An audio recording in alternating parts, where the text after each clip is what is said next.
At Churchill, the dirt mile goes around one turn, and they run half a mile before they get there. Racing luck should matter less here than in any other race. Catalina Cruiser obviously has soundness issues since he's late in his 4-year-old campaign and will be only making his 5th lifetime start. The further an unsound horse gets into a campaign, the more likely his issues are to act up, and big efforts are especially likely to aggravate them. That's knock number 1. Number 2 is that Catalina Cruiser has been beating up weak fields without running that fast. And even if he does run his best, he just one of several contenders. At a short price, this one is a bet against.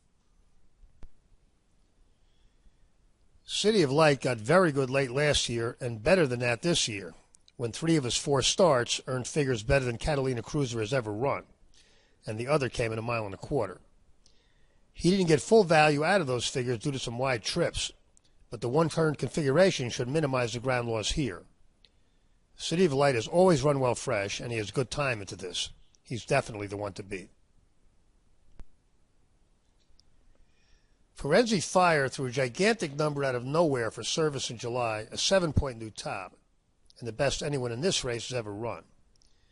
He didn't run as well in his next 2, but they were still good, much better than he was running earlier in the year. He's now had some time to get over the huge effort and could be ready to move forward. After the turf sprint, we should have a pretty good idea about how to handle service. Giant Expectations ran some good ones last summer before tailing off and taking some time off. His return was decent, and he could be ready for his best, which could get him at least part of this at a price. Seeking the Soul got good late in the year last year and appears to be doing the same thing now. This horse is getting better with age and isn't limited to his previous top, especially since Dallas Stewart is uncanny at getting big efforts on big days. 7 Trumpets has gradually been getting better, but he's still several points slower than the main contenders. But he raced over a dead rail last time out and ran well considering that. Horses often run new tops following dead rail trips, and if this one does, he could get into the exotics. We're taking a position against Catalina Cruiser in the dirt mile, and we will lean heavily on City of Light.